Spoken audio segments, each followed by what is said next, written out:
O'simliklar karantini va himoyasi agentligi Jizzax viloyat boshqarmasida agentlik mas'ullari va tuman shahar hokimining investitsiya bo'yicha o'rinbosarlari hamda eksportyor korxona vakillari ishtirokida sayyor yig'ilish o'tkazildi. Hozir shu haqida. O'zbekiston Respublikasi Prezidentining qishloq xo'jaligi mahsulotlarining eksport salohiyatini oshirish hamda qayta ishlash zanjirini rivojlantirish bo'yicha qo'shimcha chora-tadbirlar to'g'risidagi qarori ijrosi yuzasidan muayyan ishlar yo'lga qo'yilib, mamlakat agrar sohasini modernizatsiya qilish siyosatining muhim qismiga aylandi. Bo'lib o'tgan ochiq muloqotda ham aynan shu kabi masalalar kun tartibida bo'ldi. Unda O'zbekiston Respublikasi O'simliklar karantini va himoyasi agentligi direktorining xalqaro aloqalar va eksport salohiyatini oshirish bo'yicha maslahatchisi Ulug'bek Yunusov, O'simliklar karantini va himoyasi agentligi Jizzax viloyat boshqarmasi boshlig'i o'rinbosari Ulug'bek Farmonovlar tomonidan sohadagi imkoniyatlar va ushbu imkoniyatlardan samarali foydalanish, mazkur yo'nalishdagi ishlarda karantin agentligi tizimi xodimlari, mahalliy hokimliklar va eksportyor korxonalar mas'ullari hamkorlikda ishlarni tizimli yo'lga qo'yish lozimligi ta'kidlandi.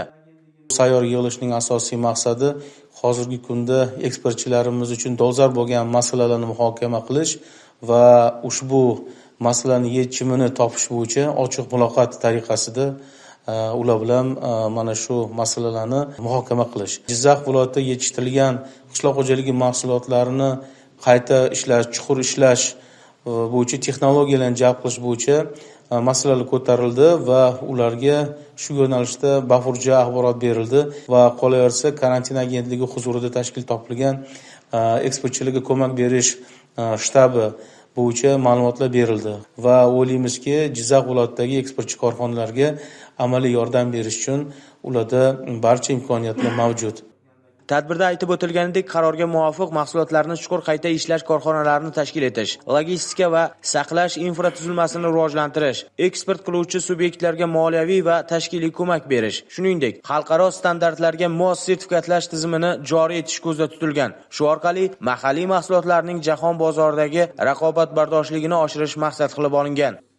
O'ylaymanki, bugungi tadbirda biz tuman hokimligining investitsiya bo'yicha o'rinbosarlari, tuman karantin bo'limlari va tegishli eksportchi tashkilotlar ishtirok etib, o'zimizga ayni bugungi kundagi yangiliklar va bugungi kundagi mana oldimizda kelayotgan qishloq xo'jaligi mahsulotlarini eksporti mavsumiga qattiq va kuchli kerak bo'lsa har tomonlama tayyorgarlik ko'rish bo'yicha kelishib oldik. Kelgusida shu mahsulotlarni eksportga chiqarish, xorijdan importyor hamkorlarni topish va sifatli jahon talabiga javob beradigan mahsulotlarni eksport qilish bo'yicha o'zimizga tegishli vazifalarimizni belgilab oldik. Ta'kidlanganidek, davlatimiz rahbari tashabbusi bilan qabul qilinayotgan qaror va dasturlar ijrosi orqali agrar sohada yangi bosqichga chiqish, eksport hajmini oshirish hamda mahalliy mahsulotlarning raqobatbardoshligini kuchaytirish imkoniyati yaratilmoqda. Tadbirda Zon platformasi orqali Respublika o'simliklar karantini va himoyasi agentligi mutaxassislarining fikr va mulohazalari, me'yoriy huquqiy hujjatlarda nazarda tutilgan normalar bo'yicha ham ma'lumotlar ishtirokchilarga yetkazildi. Bundan tashqari, qishloq xo'jaligida klaster tizimini kengaytirish, zamonaviy texnologiyalarni joriy etish hamda ishlab chiqarishdan to eksportgacha bo'lgan yagona zanjirni yaratish nazarda tutiladi. Bu esa mahsulot sifati va hajmini barqaror ta'minlash imkonini beradi. Bugun viloyatimizda O'simliklar karantini va himoyasi agentligi direktorining xalqaro aloqalar va eksportni rivojlantirish bo'yicha maslahatchisi Yunusov Ulug'bek Mamajonov ishtirokida sayyor qabul qilindi.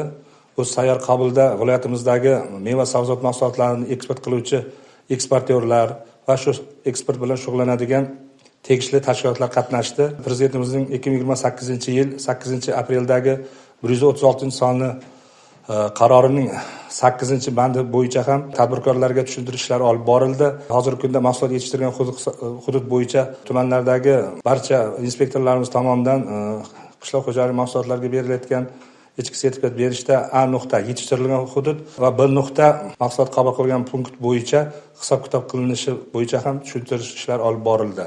Xulosa qilib aytganda, mazkur sayyor yig'ilish qishloq xo'jaligi mahsulotlari eksportini kengaytirish, ularni chuqur qayta ishlash va xalqaro bozorlarga sifatli yetkazib berish yo'lidagi muhim qadamlardan biri bo'ldi. Unda bildirilgan taklif va mulohazalar sohada mavjud imkoniyatlardan samarali foydalanish, hamkorlikni mustahkamlash hamda ishlarni tizimli tashkil etish zarurligini yana bir bor ko'rsatdi.